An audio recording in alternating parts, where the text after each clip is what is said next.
Hello, everybody. This is Bill, and I'm with Dawn and Risky Jim, and we are back for a special unscheduled edition of the Sit Rep podcast due to being under the weather for the last podcast.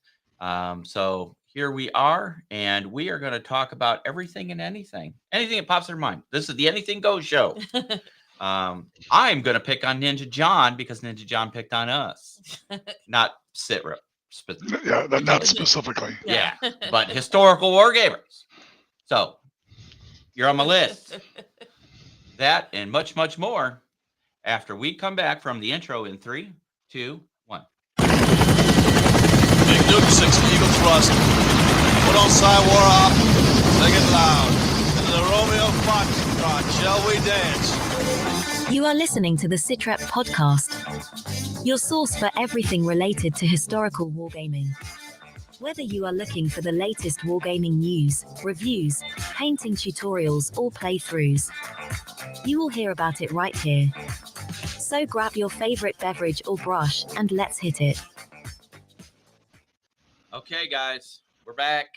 Hey, Yeah, the A team is here. The B Yes, team that's is right. nowhere to be seen. Let's just put it that way. I didn't say it. You guys said it. So there. I said it. Okay. So, as traditionally, we'll start off with what have you been doing? I wonder. I wonder. Yesterday was Foundation's release day, pre-release. Hold on, pre-release excuse me. day. Jim, Yes. do you got a copy of War and Peace? You might want to start reading it while she starts Stop. talking. Go ahead. Oh, okay. I'm not gonna go on that long about it. No, so the newest Foundations Magic set came out, Oh, and it is awesome. I got 2 boxes, and it is, to me, I think it's like what they used to do with core sets Mhm. because they don't make core sets anymore, but that's what this feels like. So it is a collection of cards that we have seen kind of throughout Magic history. They are staple things that anyone and everyone would like to use. They are not, they are in universe really only. There's not a bunch of goofy, weird IP related things that are mixed into it. So like it's kind of more traditional Magic, and Mhm. it was such a joy to open. I cannot wait to start building decks with it. And value wise, really, really. Listen to this. See what I have to deal with? we're supposed to be more inclusive these days. Exactly. All right, you're picking on Ninja. I'm gonna pick on you. Fine, go See? ahead, Knock Fleur. it off.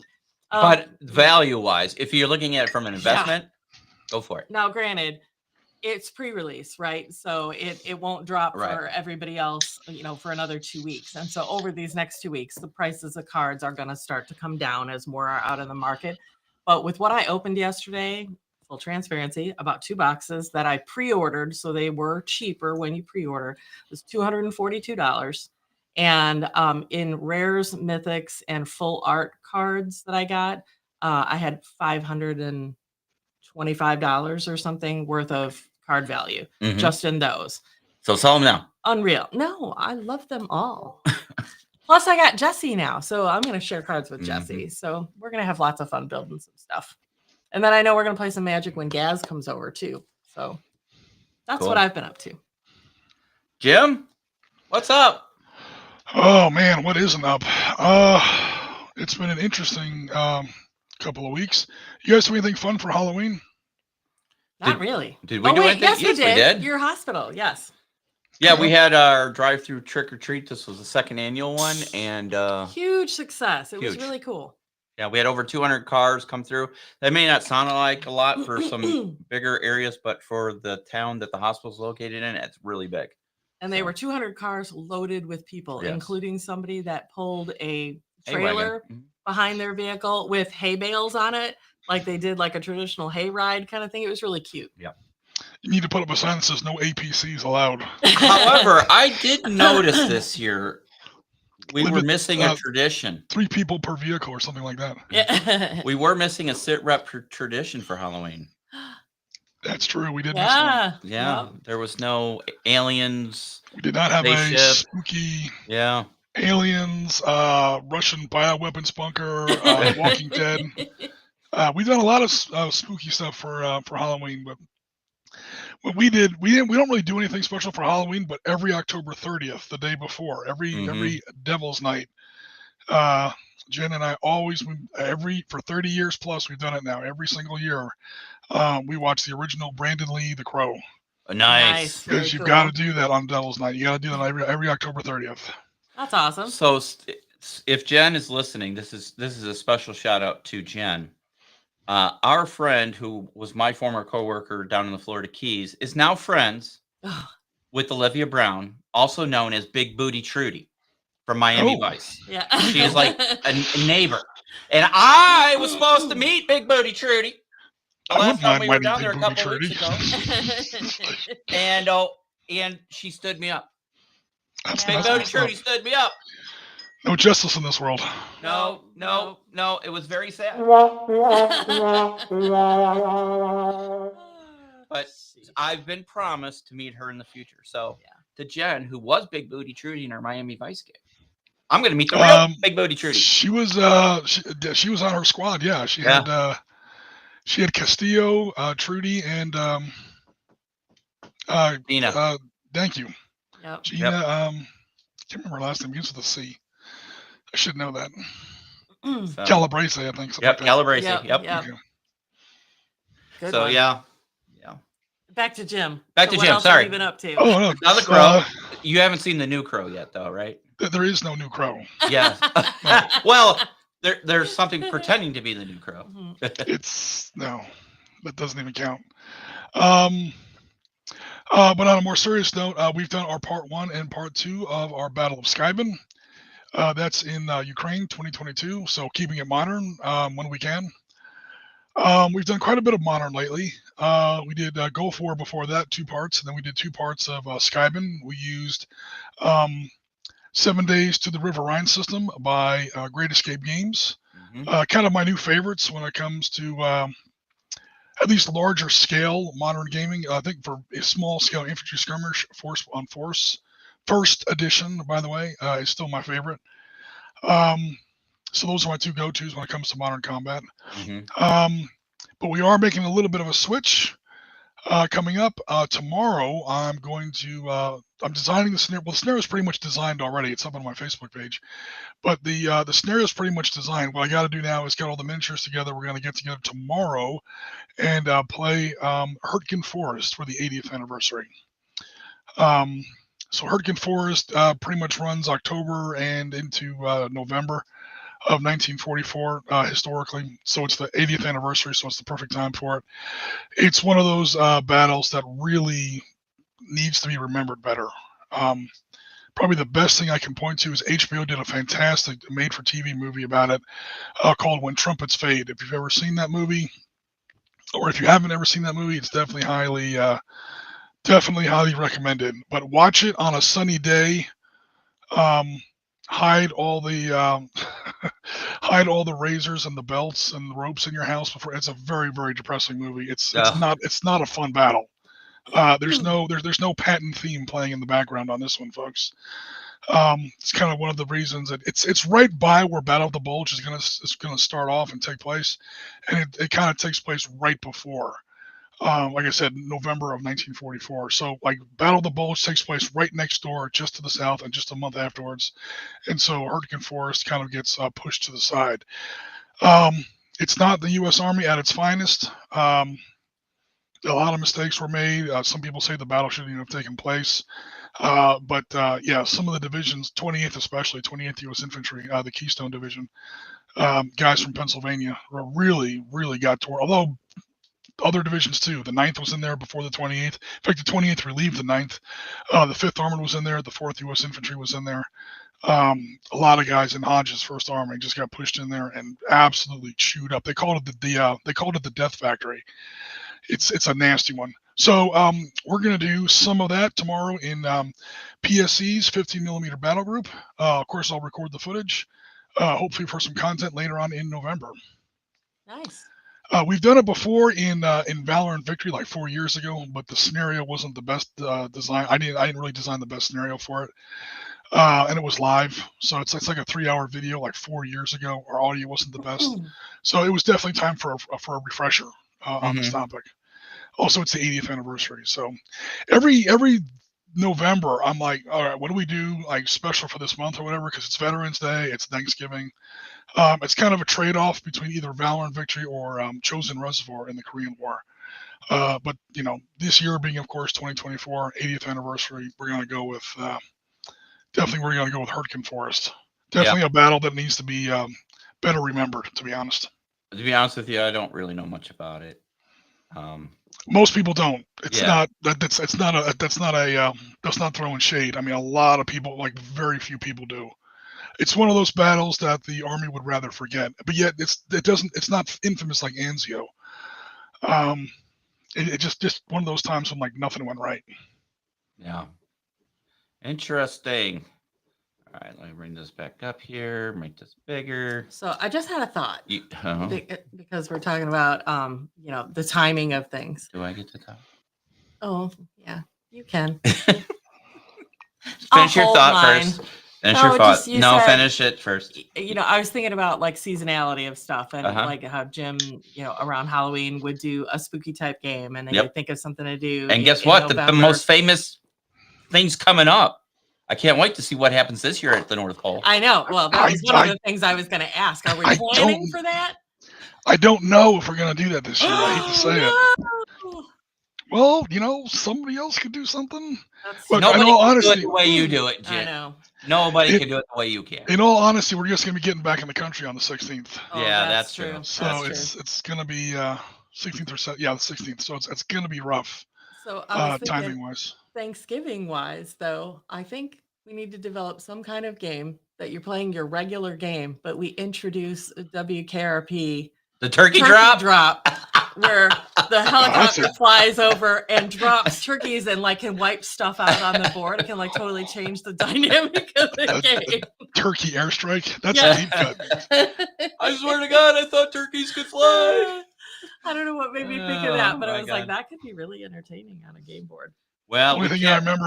remember, from that show was what was her name? Laurie Anderson. Yeah. Mhm. Yeah. I should say the only two things I remember about that show were Laurie Anderson. Anyway, sorry. Why, whatever do you mean by that, Jim? I was a young kid in those days. I was like, whoa. So we cannot let Jim down. We cannot let our fans down. It isn't. Jim has been doing this North Pole assault on the North Pole Yep. for Damn near years. 10 years. Yeah, 10 years. Years. Yep. 2014 was the first one. Yeah. 10 years. We cannot let it go down. Okay. 10 years. Anyway, Well, we need to figure something out. we're going to figure something out. Okay. I mean, we could probably throw like not last year was a big deal, but the year before that we threw it together in like 20 minutes.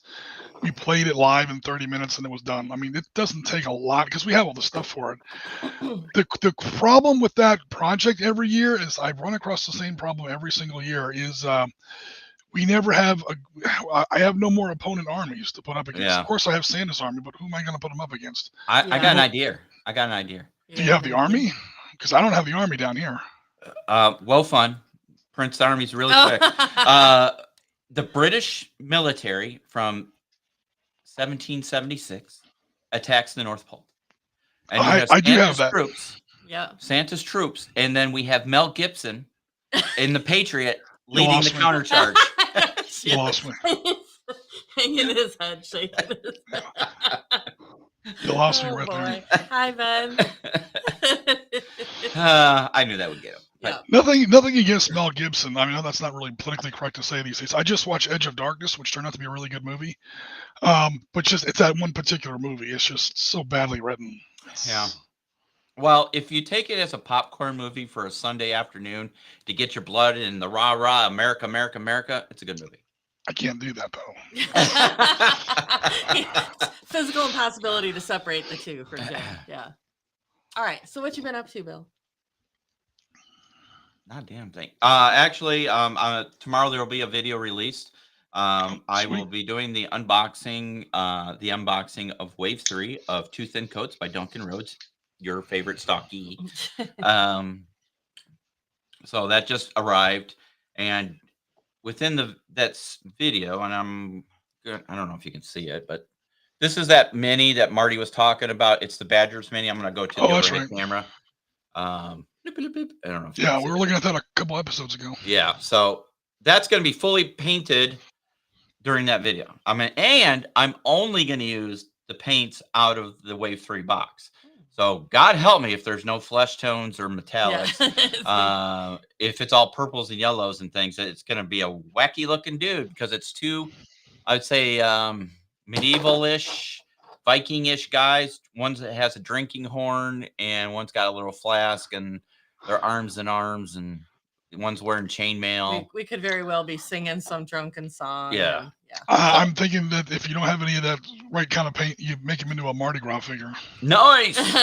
So purple and yellow. There you go. Yeah. Yep. Put So 'em on that's the Bourbon plan.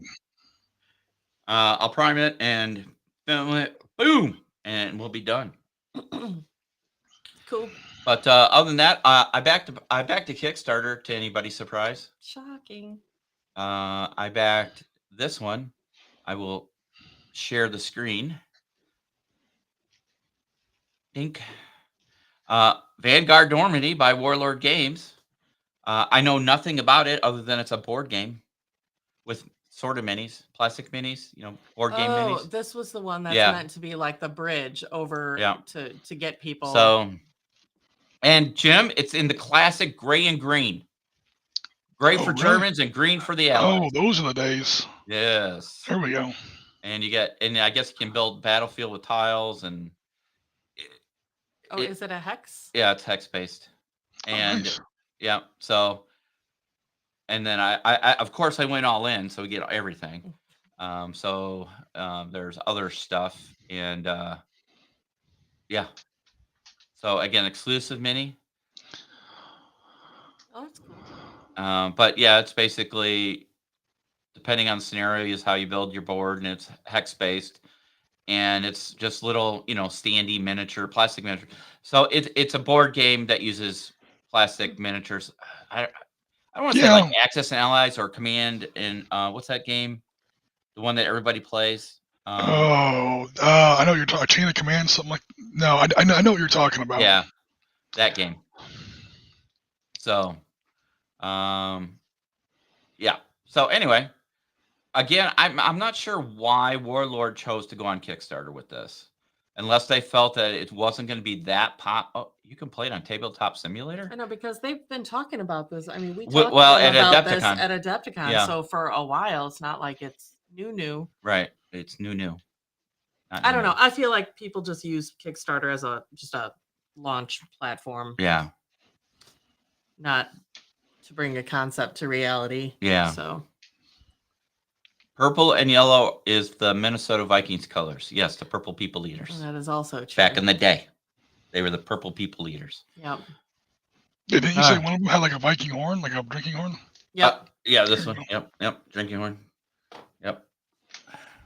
So yes, so Vanguard is out. It's got roughly, I think, like a week left or so. I don't know why it's not moving with me here. 13 days. But I guess if you really want to figure out how to play, I didn't see this. I guess I should read the thing more than just saying I'll buy it. You can actually demo it on Tabletop Simulator. That's cool. Yep. Play the demo. Click here. Play demo. Are you sharing your screen or are you just No, I'm looking just at looking. this? Okay. So, okay. Anyway, there's that. And you know what's coming up in 2 months is January 22nd. Oh, here we go. January 22nd, Another annual 1879. tradition. You know what's January 22nd, It's like, 1879? please don't ask me. Please don't ask me. I do not. The Battle of Rorke's Drift. Rwanda and Rorke's Rorke's Drift. Thanks, Jim. I was trying. Like furiously typing a private IM or something. So, yeah, we're going to have to play a little Rorke's Drift or something. Yeah. Yeah. So, other than that, news-wise, it's been kind of slow late. Oh, we did get notification that our Halo game is coming, the miniature space game that Dawn covered at Adepticon this year. Mhm. So we're supposed to get that very shortly, any day now. And actually. interestingly, Yes. it's shipping through Miniatures Market, which we were really kind of floored by. So obviously they're doing some stateside distribution because we didn't order it through them. We ordered Right. it directly through Mantic. Right. So Ben, I think that's a great idea. I will. You know what? If there are purple and gold in the set, or if I can make a purple shade, there you go. one of I these like guys will be purple and gold just for you, sir. it. Just blue. for you. Good morning, Jen. Or do I do a purple and gold one and a green and gold one for the nasty ass Packers? Do one of each, and they're coming together. They're having a drink, Yeah. Yeah. making No. peace. Jen, did you hear about Big Booty Trudy? So other than that, yeah, the really news wise, Mm-mm. you know, we've got the Halo games, but Gaz is coming to town in 2 weeks. For those who know who Gaz is, Yep. Gaz is a long time. Basically, he's family to us now. Yeah. This is his third Thanksgiving that he'll be spending with us. He likes to come for a traditional He's American an honorary Thanksgiving. American for Thanksgiving. So every couple years he comes to the U.S. to spend Thanksgiving with us, and so he's coming this year. And hopefully without COVID this time. yes, hopefully he doesn't bring us COVID like last year or last time. The last time he came to stay with us Took for out the whole Thanksgiving, house. took out the whole house with COVID. Yeah. Truth. So that was a crappy Thanksgiving, and not that I'm a big fan of Thanksgiving, anyways. But it'll be nice to No, have. but there was a bunch of people we couldn't have Yeah. over because Yeah. everybody was sick. We didn't want to give it to everybody else, Yeah. and yeah, it just So, didn't go as planned. no. But But he'll be coming over. We'll definitely be doing some massive painting and stuff because that's Mhm. what he really yeah, enjoys. you guys doing. should film. You should film Yeah. some stuff for sure while he's here doing that. Yep. We're So gonna play a bunch of games. Hopefully get to play some stuff that we don't get to play too often because we have more people. So between the two of us and Jesse and him, yeah, it'll be awesome. got a lot of pressure. I got to get a lot of shit done before he gets there. Well, that's not gonna happen. It's in 2 weeks. Yeah, I got a lot of shit. Less I gotta than get. 2 Well, I weeks. only have one more week of class before we have a break before my next class. So Yeah. actually start 2 classes in 2 Yeah. weeks. Yay! I've gone back to school for my master's degree in nurse practitioner. So yeah, that's gonna be fun. In all your free time. In all my free time. And we bought a new hospital in Virginia. So I'm probably going to have to make some trips out to Virginia to help get it open because Doc wants to open it by April 1st-ish. So we don't have a lot of time. It's been closed for several years, so we have to go and get it basically up from nothing to open. So, and we have to do it by April is when he wants it done. We'll see if that's a reality, but that's the plan. Yeah. Anyway, in all my spare time. Mhm. Anybody else have any gaming news out there? I really, Jim, actually, I saw something and I'm trying to recall the exact details, and I don't know if you saw it. I think it was Piers said something Okay. about Battle Group. They were going to do something with the printing to make it more affordable and more available, but I can't recall exactly what it was. I don't know if you're in that loop or not. Oh, last thing I heard out of PSC was they're finally releasing their NOM 68. Oh, Um, no. Yeah, I mean it's not Battle Group, but it's that same company. Right. But no, I haven't heard anything about how they're printing. Okay. Are you talking about printing minis or printing No, the actual books and stuff to make it more available and less. Yeah, they were gonna do a print on demand. Oh, okay. Is what I read. That's a little while ago. Okay. Yeah, they've actually started it to my knowledge. So Okay. Yeah, swear I saw some not too long ago. yeah, there's a lot. There's a lot of demand for a lot of the older books because a lot of the older books aren't in print anymore, and they become pretty rare finds. Like when you Yeah. find one on eBay, it's like triple digits for a book. I mean, they're gorgeous books. I got Fall of the Reich right here. I've had this book like 10 years now. In fact, almost exactly 10 years.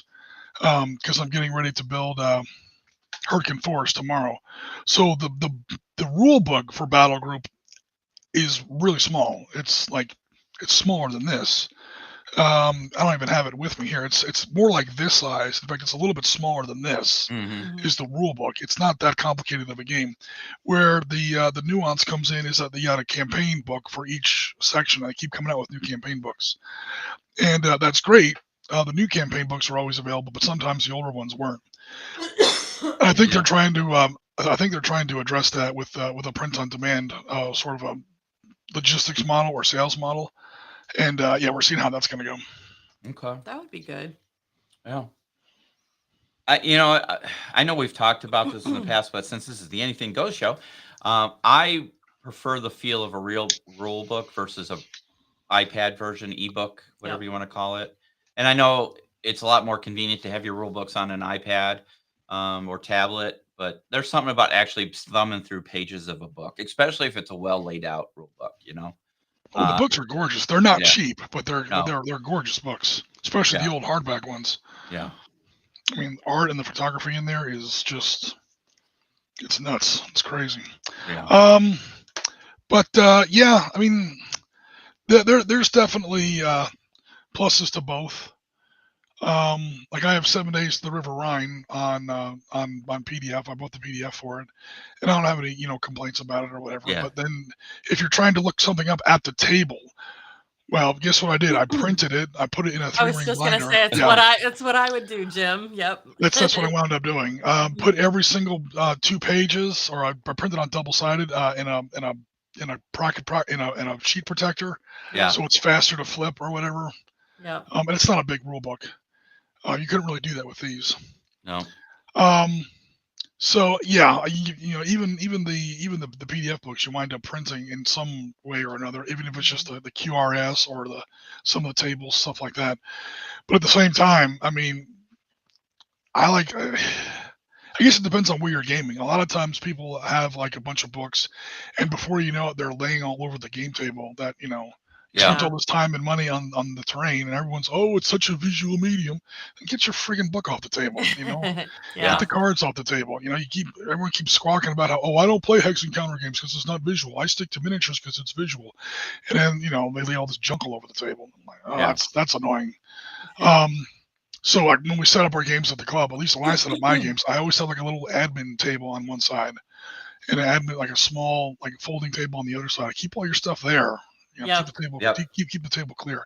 That's the one that's one of the pitfalls of physical books. But and they're not easy to search because let's face it, these books don't have good indexes. Like I can't remember the last good index I ever found in a wargaming book. Yeah. So yeah. It helps to be able to just control F and boom, you're there. Yeah. That's true. That's true.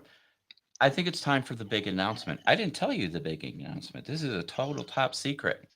So if you follow this channel, we are getting very, very close to 2,000 subscribers on our YouTube channel.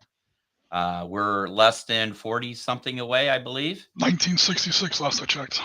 So when we hit 2,000 subscribers, we're going to do a drawing. And we're going to give you your choice of either Miniatures Market, Wayland Games if you're overseas, or Felix Consortium for a $50 gift card. Nice. So, yes. So we will pick a winner at random for their choice of one of those three. And we will get out to you when we hit 2,000 subscribers to thank you guys for being with us. The only stipulation is you cannot work for us. Well, sorry, Jim. Yeah. And Chris and Marty are the first thing they're going to ask. Chris, Yeah. So you got me mixed up with somebody on that one. So yes. So we will be giving away a $50 gift card. And I know, again, 2,000 subscribers is just a drop in the bucket to many channels, but to us, it's a big step. And to us and a lot of and a lot of channels like us. Yeah. It's not a huge YouTube ecosystem for this kind of thing. Yeah. Yep, that's very true. So, and we have a lot of our success. We have to thank Jim for a lot of our success. Oh man, thank you. Yeah, I mean, when you look at his programs on this channel, it's what it's all about. It's what it's all about. What about if you happen to live with someone who works for? No, sorry, Jen. by marriage, domicile, Any of that unfortunately, domestic partner. master, whatever, whatever that relationship is, you know. Oh, we're turning into that kind of show, isn't it? Anywho, You started it with the Lonnie Anderson at the beginning. again, There you Jen, go. big booty Trudy, big booty Trudy. Anyway, all right, rant time. Oh, here we go. We go. Strap in. So many of you who are in the wargaming world probably know. Well, Big Booty Trudy lives in the Florida Keys now, Jennifer, and I get to meet her. But anyways, know a few of the prolific painters on YouTube, and one of those is Ninja John. If you don't know who he is, I will share his page because we're not insensitive boobs. Let me bring it up here again, just real quick. John. Yeah. So yesterday he released his most recent video, and let me share my screen here so you can see. Bleep, bleep, bleep, boop. Ninja we go. John. Ninja John. right there. This video right here. This one right here, kids. The new Bearskin Hoodie 4.0 claims to be the most Commercial. advanced, waterproof tactical hoodie. Shut up. Sometimes we feel This- like we're not very good. Okay, this is Ninjon, right? Ninjon decided to do a video on rating miniature manufacturers. And during his intro, he says, I'm picking sci-fi and fantasy. I didn't pick historical because I'm only 30. I'm not old. It's not his fault. No one's Dude. perfect. Dude. Look, we're struggling as it is to get new blood into historical wargaming. Nobody will disagree with that point. And it's usually, if you look at the pictures from Historicon, Fall In, what was the one that we just did and Marty went to? Autumn Wars, Little Wars. Most people there have gray hair. Yeah, there's a lot of gray in those photos. Yeah, right? So when you're somebody of Ninja's caliber, and I love his videos, I really do. I enjoy watching his videos. He has a very straightforward approach. He does a little self-deprecating humor here and there. Doesn't take himself too seriously. So, and I am not a sensitive person. Am I a sensitive person? No. Don't answer It's a trap. So anyway, but when he said that, it kind of was like, dude, you had the perfect opportunity to reach out to your 245,000 subscribers and say, I'm doing sci-fi and fantasy because it has so much variation and blah, blah, blah. Mhm. However, historical is fun, or, it's just not my thing. I don't care if it's not your thing. It's not your thing. It's not your thing. Yep. Right. Yep. But to put down, because I'm not old yet to do historicals, it really drives away the younger gen. Right. And I know he was being funny and it was not meant serious and he wasn't bashing us truly. It was just an off the cuff humor. But when you think about today's people and they live and die by the YouTube, Yep.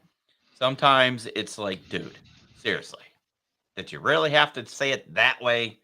Well, let's take that a step further, even because I also was thinking about this. And now, granted, you have to limit what you're going to talk about to some degree, right? Right. Because it can't be an all-inclusive list, that would be forever years Correct. long. Correct. However, how hard would it have been to include the handful of big names that are the producers of the historical minis? Like at least it would have Yeah. touched your list or whatever. But you know what? To be fair to him, he's not a historical guy.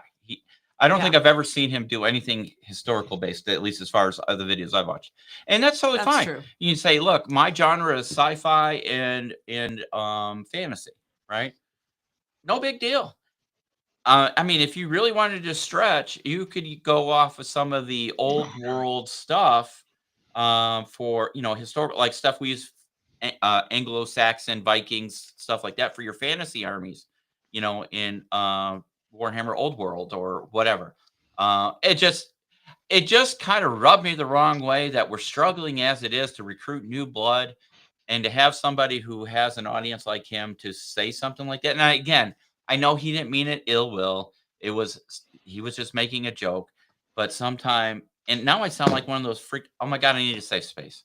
Oh, Were you triggered? I was triggered. I hate the word triggered. Oh my God, I don't thought for a start. second maybe he had some sort of. I'm looking at his channel now. If he had some kind of sponsorship deal or something, because almost everything on his table is 40K or Warlord, but he's got some Yeah. BattleTech on there too. So Yep. Yeah, no, okay. So I'm gonna He actually spoiler said- alert. He said really good things about BattleTech. Well, yes and no. Yes and no. He doesn't like the minis. Yeah. He finds the minis very generic. He says it's a great game. You get to specify your mechs and you get to customize them on the paper.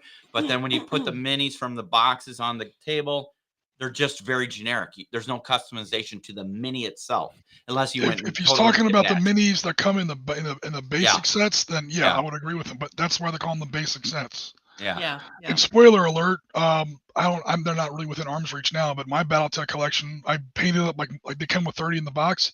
I did the first 20 the way the way you're supposed to do them or whatever. Yeah. And then like the 10 worst ones, or I thought with the 10 cheesiest looking ones, I just started hacking them up and changed them, put new weapons on them, new heads, new stuff like that. Painted them different schemes. I made my own little mercenary group or whatever. That way they didn't have to conform to any of the houses or any of the clans or anything like that. Yeah, I mean, you can do that. But no, the minis that come in the starter kits I don't even know if I'd call them minis. They're like nowhere near like a Citadel mini or anything like that. They're kind of soft plastic. The edges aren't terribly crisp. Yeah. You have to do a lot of pin washing to kind of pop out the details. I mean, I kind of get them on that part when it comes to. But strictly speaking, BattleTech did not start as a miniatures game. It was little fold up boxes, little standees. It's a hex. I remember those. Yeah. Yeah. I mean, that's no one ever technically said BattleTech was a miniatures game. I mean, yeah. It was really more paper based, because remember the big sheets where you had your heat sinks and your weapons, you had to count your missiles and blah blah blah. I think you're still doing the big full game, but as time went on, they started going to miniatures, and you had your Marauders and your I can't remember. Was that a Titan miniatures. or Oh God, Mad Cats, the Warhammers. I mean, there's literally thousands of them. Yeah. I have the database. I know you can download the database from some places, and there's literally thousands, like 3,000 plus, if you include all the variations. We should do a BattleTech episode. Everybody gets their own clan. Oh, you gotta be careful. Some people are not. I'm a clan player myself. Yeah. Ghost Bear for life, but there's a lot of players who are like they don't like because the clans tend to cater to power gamers. Yeah. I mean, if you're familiar with the BattleTech lore, like there's the 5 houses or whatever, they're having and there you have to be a lot more tactical because your mechs are a lot more limited, and your guys, you have to coordinate with artillery and infantry, and you've got all this stuff like that. They try to make like a proper tactical war game, and then in come the clans. Kerensky and all his guys, they come back in like 30-50, and it's just like a Timberwolf in that game, like a Mad Cat or a Timberwolf, whatever, depending on what variant you're talking about. My favorite mech, big surprise, is like 3,000 points in that game. So a guy's going to sit there, he's going to spend a month painting up 1,000-point army or a 10,000-point army. And it's going to be like, 40 miniatures of all different classes and types and, branches of service, like combined arms kind of a thing. I'm going to walk in there with 3 Mad Cats. And more or less wipe the table with them. Yeah. It's the bolt action player. The analogy I always use.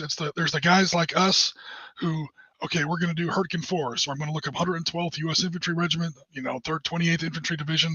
We're going to do 3rd Battalion that was actually there at Schmidt and the Call River Bridge, and we're going to do it historically. And we're going to have the infantry and the artillery and a few bazookas because the Germans might have tanks. We're going to put together this huge, balanced, interconnected, combined arms kind of thing. And then here comes the bolt action player who just buys 3 King Tigers. Yeah. Yep. and says I can because the rules say I can. I mean, that's how a lot of people in BattleTech look at clan players, which I Yeah. am one of them. So I'm that annoying guy in BattleTech who just says, man, I got my 3 Mad Cats, which I've updated, by the way. I've given up like 2 of the smaller lasers and replaced them with additional heat sinks. So those PPCs, I just fire them all day, and or those EPCs, those PPCs, and you just get to deal with that.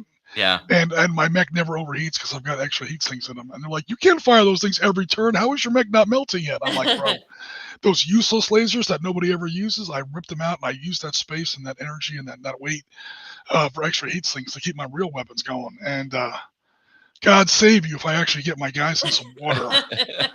There's like lakes on the field. You actually, usually you want the high ground in those battles. One thing about BattleTech, sometimes you want the low ground, because there's rules for it. Your mech can actually jump in a lake, and he's like sitting up to his waist in water, and you get big bonuses in your heat. And if you're a heavy energy based mech like a Timberwolf or a Mad Cat, just praise the Lord and pass the ammunition, man. You're just laying out fools, man. It's yeah. Sometimes people get annoyed. Yeah. So great houses or whatever they call it, the 5 houses or the clans if you want to bring in the clans. Yeah. I would have to brush up. I haven't played BattleTech in like 8 years, 8 or 9. It's been a long time. Ever since I wrote that article series, I haven't really done much BattleTech. No. Yeah, it's been a long time. Just looking at the content, Damon said Ninja John panders to the algorithm. Everybody has to pander to the algorithm some way. Otherwise, you're just not going to get the views, right? Mm-hmm. Outside your diehard subscribers, truly.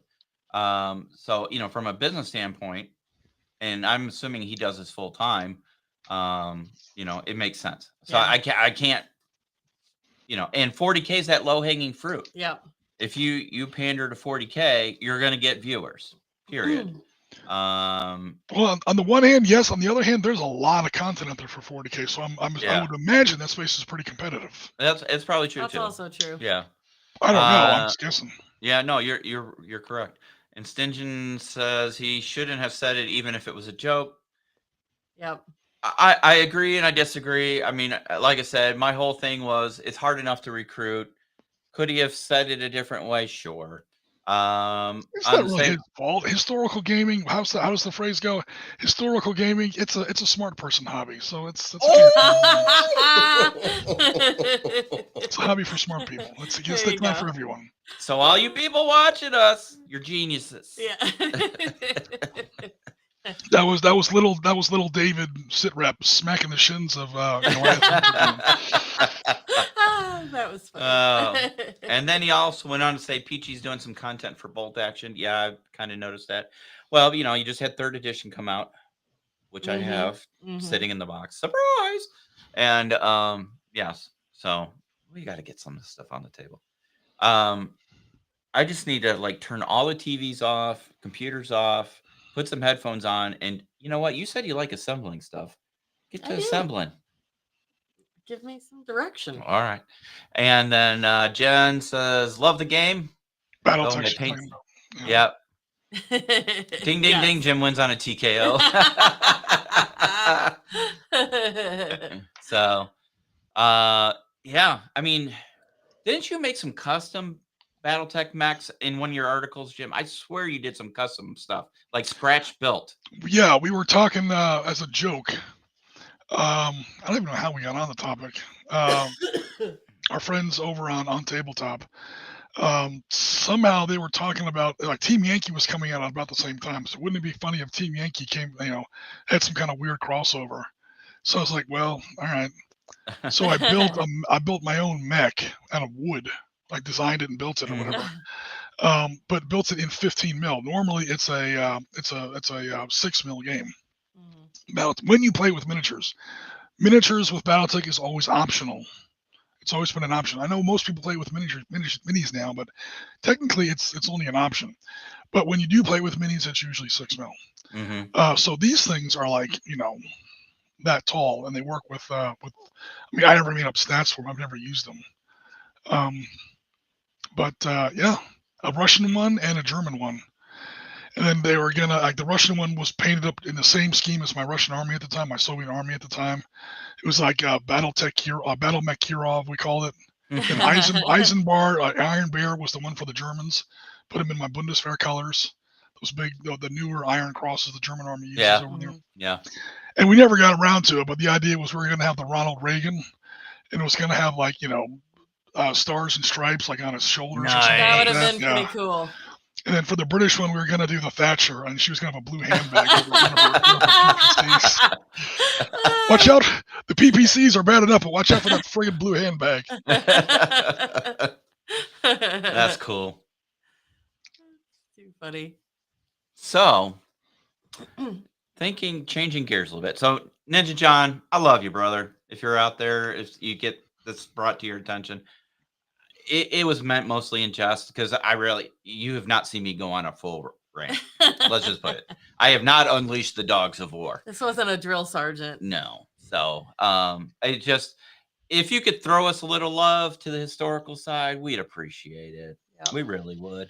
But changing gears, terrain. I've been thinking about terrain, right? Does terrain make or break a game?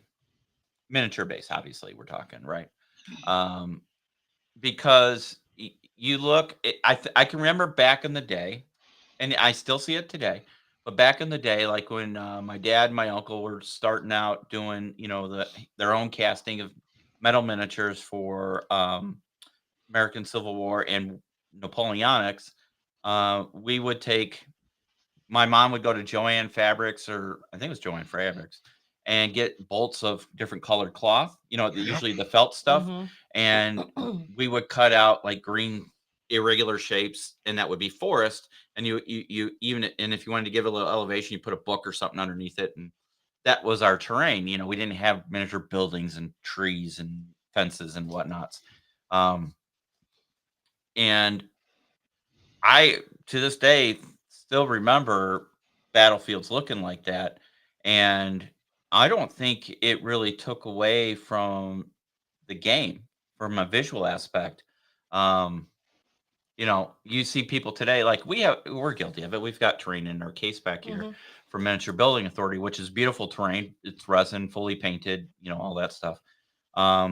And I have a 3D printer downstairs, and I've got all kinds of resin I need to use up. So I'm going to be printing some terrain, but and we have a box of the Alamo sitting over here. But the point being is, do you feel that terrain is as essential to the immersion of the game, meaning from a 1D to a 2D to a 3D,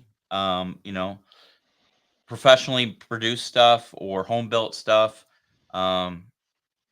Because like I said, in some games I've seen they have a hex board printed out, and then they just use different shapes to represent forest and a blue thing to represent water and stuff like that. So I don't know. I mean, if you want to get a game out quick, you just throw a tablecloth down and throw some hills, whatever. And then you see some of these more elaborate boards that people produce for wargaming, and it's beautiful, but how practical is it? Because if you ever tried to put a stand of minis on the side of a hill, it doesn't usually work out well if the hill's a little steep because they just fall over, you know? And then on top of it, then you have the Perry brothers who have this beautiful game room in their house, and their tables are just ridiculously beautiful. And the photos they do, I mean, and then you see, Alessio's there, and who's the other one? The one that wrote Warhammer. I can see Rick Priestley, and all these big wigs at their house. I'm like, dude, why are you ever getting? I guess you got to know me first, but I don't know, Jim. What's your thought on terrain? I think it's a big. I mean, I used to be exclusively a hex and counter gamer. In fact, I used to be one of those guys. Used to be one of those guys that kind of looked down on miniature, like, oh, look, you're playing with your little green plastic. I stopped playing with little plastic army men when I was 10. What are you doing? What are you guys doing? course, I came around, and now I kind of consider myself like a hybrid gamer. I feel that terrain is really important, um, because like 3D nicely made terrain or whatever. I mean, I try to make my tables look as nice as I can. Storage is the Hmm. killer. I can make. Yep. I mean, I don't even spend any money on terrain. I just make it, and Mhm. I know that's not really an option for everybody. But the problem with your own terrain is that sometimes when you make it yourself, it's kind of fragile. It's kind of tough to store. And then because like all my terrain is all made out of cardboard and paper mostly, and especially my buildings, and what happens there is you're limited in storage. Like if you try and store this in some non-climate controlled space down in Florida, Yeah. your Trash. miniatures just dissolve, or your terrain just dissolves, depending Yeah. on what it's made out of. And our club is not climate controlled 24/7, so I can't store any of my stuff down there. At least any of my fragile stuff. But I guess being like 2 points. Number one, being like this a guy that has like 1 foot in both worlds. Tabletop hex encounter, area control, whatever you want to call it, like actual board kind of games, and then also miniature games. Hmm. Is that the other kind of game, especially hex encounter games? Those games don't deal with you have to build models and terrain and all that stuff like that. So Mhm. 100% of your brain real estate, so to speak, can go into the game or the historical research. It's not that hex encounter games are played by smart people and miniature games are played by everybody else. It's just that when you're playing a hex encounter game, the game is all there is. It's a much more pure kind of state of Yep. affairs. And you kind of give up on the whole visual aspect. I mean, I try and draw pretty maps, and I try to make nice looking counters, but the best looking hex and counter table will never equal even the most basic miniature table. I mean, when it comes to the visual impact. Hmm. So I guess what I'm trying to say is in a roundabout way is when it comes to a miniature table, the point is the visual impact. If there's no visual impact to your miniatures table, why aren't I playing this in hex encounters? Nothing Mhm. against people who like microscale. I know you guys like microscale sometimes, especially Bill. But like once you get down to like 2 mil or something like that, like why aren't you just doing this in hex encounters? I mean, it's literally, Hmm. No, that you makes know. sense. Yeah. So that was point one. Is I'll try to make my tables look very pretty and film them accordingly and try to make nice content for the channel. But additionally, on top of that, from a more mechanical and less subjective point of view, from a more objective point of view, so many of the games today, for better or worse, mostly worse, but for better or worse, have true line of sight rules. Your miniatures have to be in scale with the terrain, and the only line of sight rule in the game is you put your eye on the mini and you look, and if you can see the Yep. miniature, well, in order for that, you can't use just like flat pieces of felt. You have to actually Yeah. be able to see the terrain, and it has to be in scale in 3 dimensions to be able to tell whether or not two units can see each other or elevation questions, things like that. So, Yeah. I mean, Yeah. I get why terrain is a huge pain in the butt. I mean, it is to me too. Um, I try to build my buildings like 18 millimeter so that I can kind of cheat and use them in both 15 mil and 20 mil tables. Mhm. It's one of the big things that's kept me out of 6 mil. I would love to be able to just switch everything over to 6 mil. 6 mil tanks, you can paint an army in a day. Yeah. Yeah. But what kind of stops me or slows me down from that is, okay, great, you built the tanks. Now how about the miniatures? Or I'm sorry, you built the tanks. Now how about the terrain? And the idea of filling Hmm. up like an 8x6 table with, which is the point of going so small to 6 mil, is that you can really spread out. Is 6 mil trees. It's one thing to build 15 mil trees or 28 mil trees. How many trees do you need in 28 mil? On most tables, you need like 4 or 5 of them at the most. On a 6 mil table, you need Hmm. hundreds, if not thousands, Yeah. or some other Yeah. way to create a forest, like a piece of carpet or something. I don't know. I'm sure there's ways. But yes, ironically, the smaller the scale, the more of a pain terrain becomes because you need that much more of it. It's smaller Hmm. houses and buildings and roads and bridges and stuff like that, but you're going to need a lot more of them. That's kind of what keeps me out of 6 mil, to be honest. That I don't want to start like a fourth scale, but anyway. Um, yeah, it's those are the two reasons I would say that, at least when it comes to miniatures. Yeah, Hmm. terrain is actually kind of a thing. Visual impact and true Yeah. line of sight rules, which isn't every game, but Yeah. it's a lot of them. Yeah. That's true. That's very No, true. I totally agree with that. And it's you hit it as well as St. John in the comments here because um Right. mentally need to, and it's funny because I can't say that I've played a lot of Hex games. I've played a couple of things with you, but that without having terrain on there, that it works better in my head because I know what that Hex includes.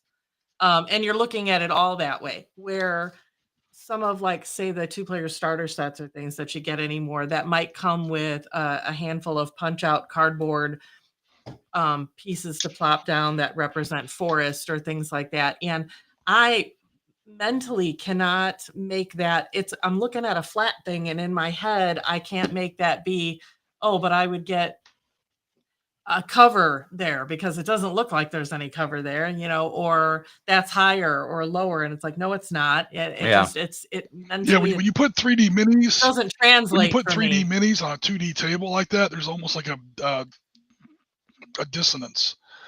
It Yes, doesn't matter on a yes. hex board. It's 2D miniatures, 2D counters on a 2D board. And by the way, even longtime hardcore Panzer Leader like veterans, there's at least one terrain question every stream or every time we play. It's like, what's going Yeah. on? Like looking across, all right, here's a hill, and then the hill kind of comes down like this into a riverbed, and then up comes another hill, but it's not quite as tall, but there's trees between, can these two tank platoons see each other?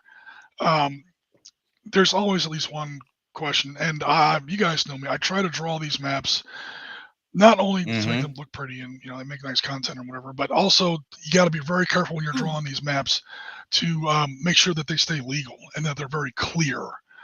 That's one of the great things about Hex Encounter gaming is that there's never a question. There's never a 4-up in a Hex Encounter game, at least any good ones, because everything is very, very clear. Lines of sight, arcs of fire, elevation, stuff like that. But that's assuming that the map is drawn well and assuming that the map is correctly, laid out. Especially if you start piling on too much terrain. Now you can't see what's going on in the hex, and before you know it, you have a rules question. But if you're playing if you're playing with 3-dimensional miniatures, I'll tell you what, Dawn. One issue I have, and it's kind of related to what you were talking about, are some of these games. I've noticed them in a lot of Civil War games and Napoleonics games, where, okay, they have 18 figures in a unit, like 3 ranks of 6, and they're telling me that's a brigade. It's like each guy equals like 50 men or something like that. I'm like, okay, I'm used to scale. I'm used to scaled command tactical or whatever.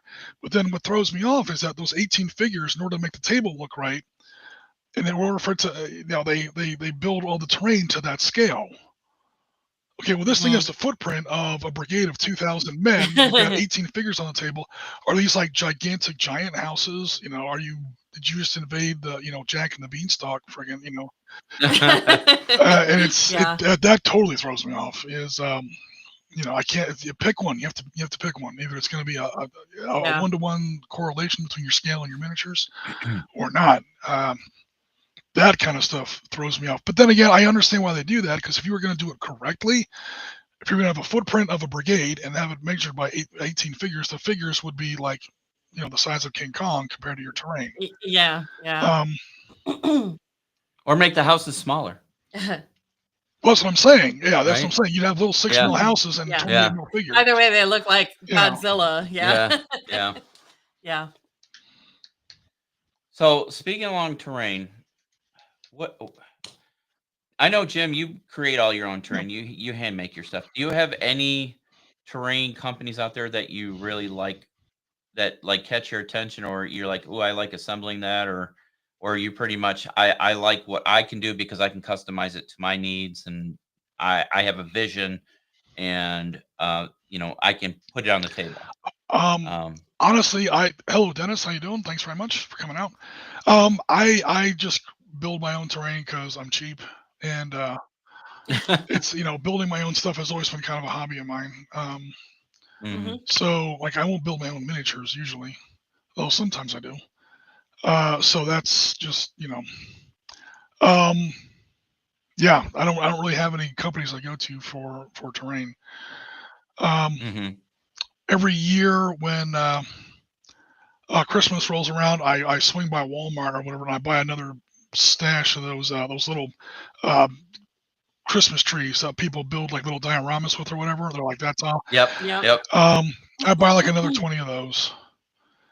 Take them home, chop them up so they don't look like perfect cones, and spray them, green and then a lighter green zenithal or whatever. Basically, I just like reinforce my terrain every once in a while. But yeah, there's no like specific companies. There was like I don't know what company it was, but Michael's Craft Store was selling palm trees. Palm trees I don't make myself because that would be very, very tough to do. It was expensive, but I eventually built up enough palm trees to like build a Vietnam table or a Pacific War table because they were like $1 a tree, and you need like hundreds of them. So Yeah. I didn't buy it all Yeah. at once, but over the course of like a year or so, I kind of built up my collection. But I don't remember what company that was. But other than that, I just build everything myself. Yeah. For me, that's just part of the hobby. I mean, Yeah, that makes sense. What about you? I mean, I know you have an extensive history of building terrain. I know. Yeah. I mean, well, it's kind of a two-pronged thing because like I do very much love and prefer the look of resin terrain. Mhm. And I don't have a specific company, Mhm. that I'm loyal to with that. However, storage of that stuff is always a problem, and it's Right. expensive. That stuff is Yep. it gets pricey real quick. I like my MDF terrain, and then it's funny to Jim's point. It's as much for me about the getting to assemble it part because Yeah. I enjoy that part the best, honestly. So honestly, foreground really used to be my favorite, but now that they're not a thing, Yeah. Yeah. who did we just see something on that's doing some pre-colored? Is it TT that's going to be doing it? Is it- No, Well, I I know. just saw something. I knew you were going to say that. It was Micro Art Studio, Maybe, one of those maybe, companies, yeah. doing pre-colored stuff. I mean, you already have Black Site Studio doing pre-colored terrain MDF. They kind of took over for foreground in that aspect. But there's ones that are doing the actual resin printing, UV resin printing on Yes, MDF. that's what I saw Yeah. the other day. I think it was Micro Art. It could be one of those other companies out of Europe. I just can't remember which one it is. And that looks really good, Jim. Well, I'm going to try and get my hands on one of the World War II buildings. And ruined get it buildings together. are. I would, if I had more money and more places to store it, I would consider buying ruined buildings. Because building Yeah. intact Yeah. buildings Yeah. is one thing. Building ruined buildings, that's a lot tougher. Yeah. Black Site Studios MDF is good, and so is Things in the Basement. Things in the Basement. It's Yeah. pretty good. I saw some of their stuff at Historicon. Yeah, that is. I don't have any of it myself, but it definitely looked good when they have it on display there. Yeah. For me, terrain. I'm pretty open on anything. For me, it has to assemble correctly and easily. If you're going to have tabs and holes, they need to line up, Yeah. right? And I don't have to go in and try and widen a hole or cut a tab down or whatever. So the planning and the layout has to be done correctly. We put some MDF terrain together. It was a freaking nightmare, and I don't think the company's even in business anymore. But and it just it has to make sense. The Yeah. design has to make sense. The scale has to make sense. We've done paper terrain, right? We've done The old Dave battle systems. terrain. Graphim models, you can download a PDF, print it out Yep, on cardstock, or print it out on paper and glue it to thicker cardboard if you want. Those are all still available at Wargamer Vault. You can get them right there. You can. Some of my print them out first terrain yourself. was that stuff. Yeah. Yeah. So, I mean, if you're on a budget for terrain and if you have access to a good color printer, you can go to Wargamers Vault and there's a ton of paper terrain that you can print. And if you have a laser cutter, you could, print it to MDF terrain, sheets of MDF and cut it, or do paper. Or if you want to get really fancy, You could even do UV printing. There's home UV printers now. So, I mean, it's just crazy what you can do. Do you remember that Kickstarter that I backed? I mean, this was like a long time ago in Beast of War days. And it was paper terrain and it was like a pop-up book. Yeah. I really enjoyed that. It was not the easiest stuff to put together, but you ended up building it and mounting it to foam board like you would use for making a presentation. Like I'm thinking like science fairs and stuff like that. So like thin foam board, but you literally could fold it up, put it away on your shelf. Like I thought that was really cool stuff. And it was really pretty. It's just very fragile. It didn't really have a gaming practicality. No, it really, I mean, it was nice to look at, but you couldn't put minis on it. Yeah. Because I remember one was almost like a Weathertop scenario, you know, the ruins of Weathertop. And if you try to put minis on part of the area of the fortress, like not all of it would support. Yeah. So it was more for a visual aspect than an actual practical aspect. And also, you know, depending on the terrain, terrain's pretty easy to paint, especially stone fortresses. Let's be honest. You throw some gray, you throw some white, you throw some browns. You know, if you want to add a little greens and blues shades in there, dry brush the shit out of it, and bada bing, bada boom, you've got a ruined stone wall from a fortress. You know, throw some black weathering on it, wash, and you're good to go. And then you could throw some sand and tufts of grass, and it's easy cheesy. So, but I think terrain itself, to Jim's point, I agree with what you say about, you know, if you're going to have a stand of guys as a battalion and you have a single farmhouse and you say, well, I'm moving my stand into this farmhouse, there should be a rule that says, no, you can't. Yeah. You know, a battalion cannot fit it in a little German farmhouse. Sorry, it just ain't going to happen. You know, so... But I don't think anybody puts that in consideration. I'm not familiar with any rule book that says, no, you can't do that. You know, at least to my knowledge. Yeah. Well, a lot of the old, you know, to be honest with you, Jim, before you said that, I didn't. A lot think of the of old Black Powder games were like that. They like to paint and build in 28 mil because they like the detail, but then they also want to play, you know, Battle of Leipzig. Well, you can't do Battle of Leipzig in 28 mil unless, you know, you have, you know, I was going to say a tennis court, but even that wouldn't work. You need a parking lot. You need, you know, 400,000 miniatures. That's not exaggeration. I mean, you'd be literally working on it your entire life. Yeah.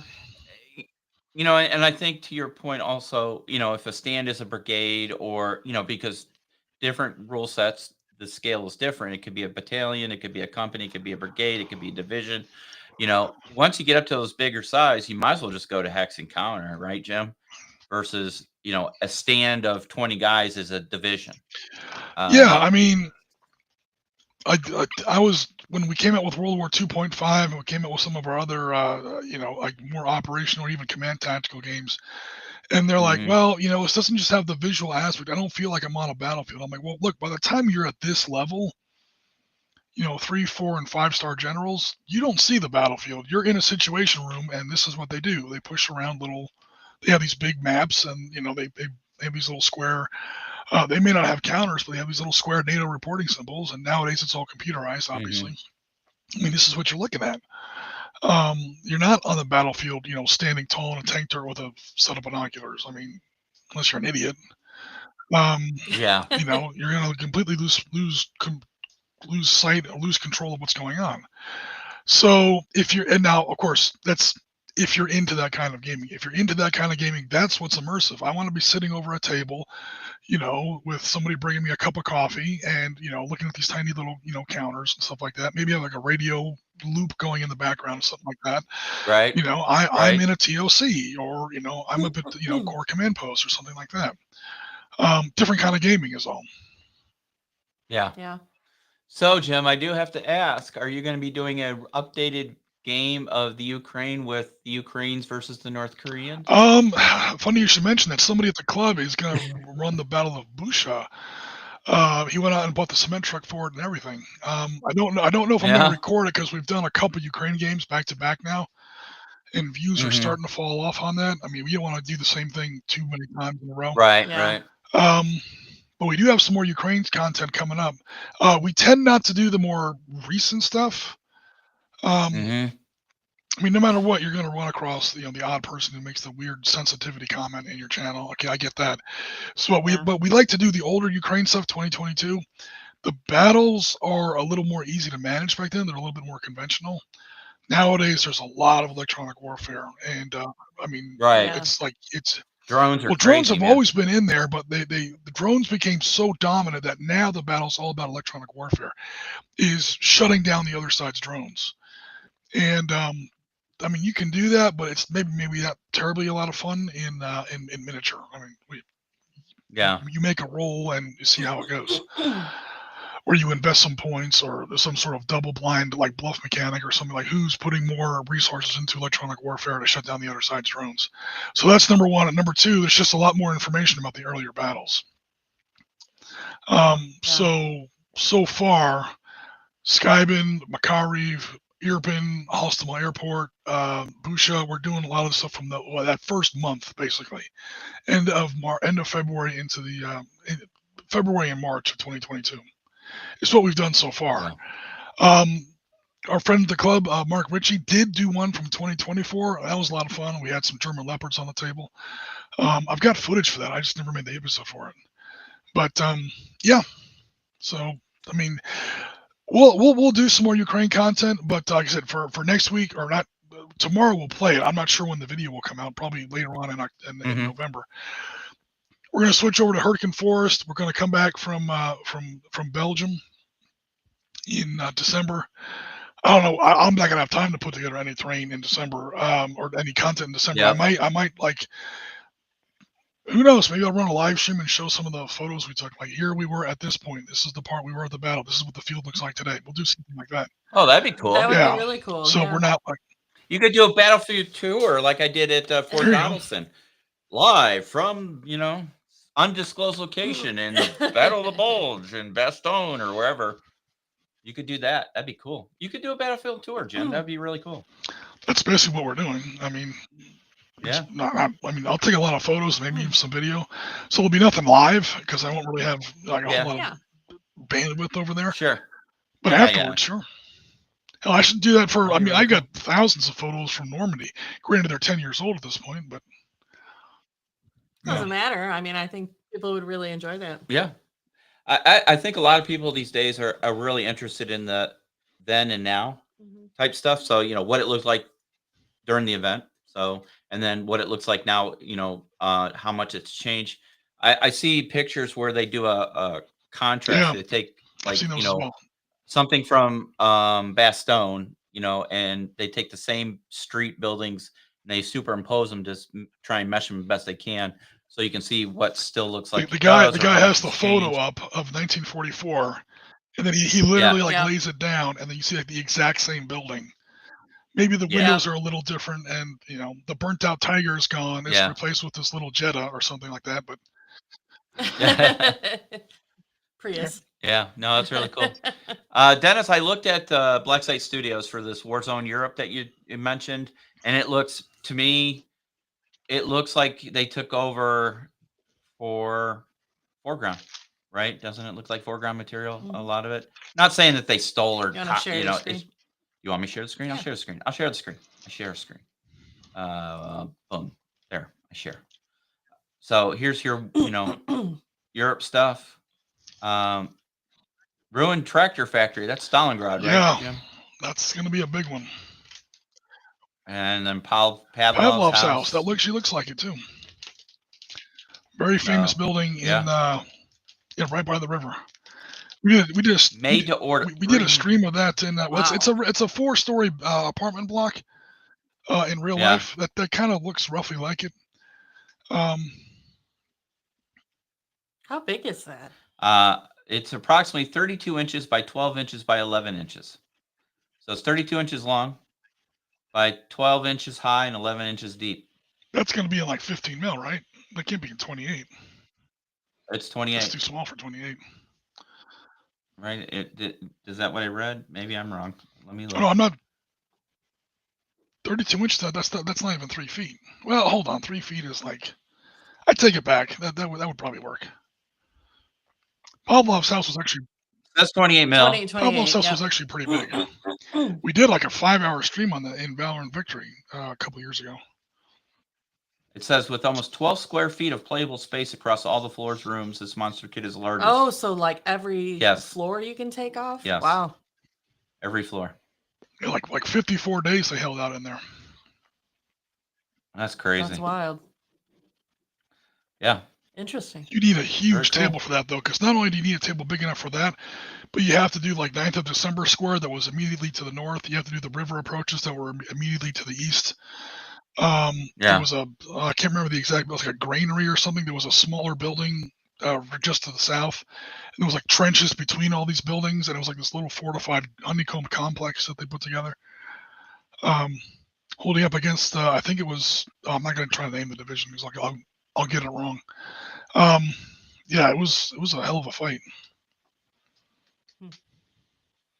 Well, there you go. Do you have any final thoughts as we wrap up the show today? I don't think so. No? Jim, any final thoughts, sir? Nope. Stay tuned. We're gonna have some Hurtgen Forest content coming out maybe 2 weeks from now. So Okay. yeah, stay tuned. We're gonna record the game tomorrow, so hopefully that goes well. And yeah, stay in touch or watch this space for that content coming out. In the meantime, again, when trumpets fade is the recommendation of the week. Just don't have the kids in the room when you're watching. It's Saving Private Ryan without the schmaltz. It's Cross of Iron for the Americans, and people who are familiar with that movie know what I'm talking about. It's a very, very serious movie, but it's about a serious topic. Hurtgen Forest was no joke. Okay, there you go. There's your homework. Yep. So I guess we're gonna stay on this schedule for videos going forward. It just makes sense. So our next show will be on the 23rd, and if timing is right for Jim, then the 24th would be when the Hurtgen Forest video would come out, and that'd be right before That's what I Thanksgiving. mean. Was it the 24th? And Yes, 20. sir. Oh, When do you guys leave on the trip, Jim? December 9th. Okay. So, and then, well, the 23rd will be the day after the Gaz. I know Gaz will arrives. be here for that. So show. maybe Gaz will be on the show with us. Yep. So, and then, like I said, tomorrow we'll do the Two Thin Coats Wave 3 unboxing video. And then I say for the following week, we do a game. Let's record a game. On the 17th? Okay. Yeah. On the 17th. Yeah, we'll do a game. And then we'll go from there. Guys, we did not forget almost, but we did not. Happy Veterans Day Yep. to all of, and happy Remembrance Day to our European counterparts. Remembering that on the 11th month, the 11th day at the 11th hour is when the ceasefire went into effect. Veterans Day, Remembrance Day, Armistice Day. It's got 100 names, but however you call it in your part of the world. Right. So we play war on Battletop, so they don't have to do it in real life. There you go. Yep. So, unfortunately, that's not the case, but we like to think so. So, yeah, guys, I think that'll wrap up our show for today. You good? Yeah. Jimmy, good. All right. So, for Dawn and Jim, I'm Bill and SitRep Podcast, and I would appreciate you all liking, subscribing, sharing these videos.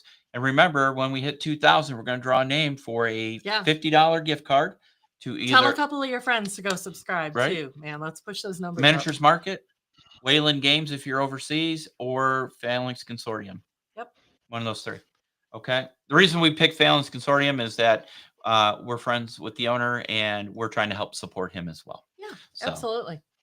And so there you go, guys. Have a great weekend. Have a happy Veterans Remembrance Armistice Day.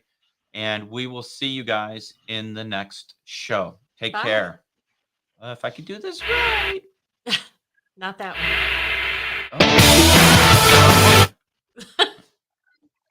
There we go. You have been listening to the SitRep podcast. We hope you have enjoyed the show. Make sure you like and subscribe to all of our channels on Facebook, YouTube, Twitter, Twitch, and Discord. Remember to join us every other weekend for a new episode of the podcast, and don't forget our other programming on Wednesdays and Sundays. Thanks for listening.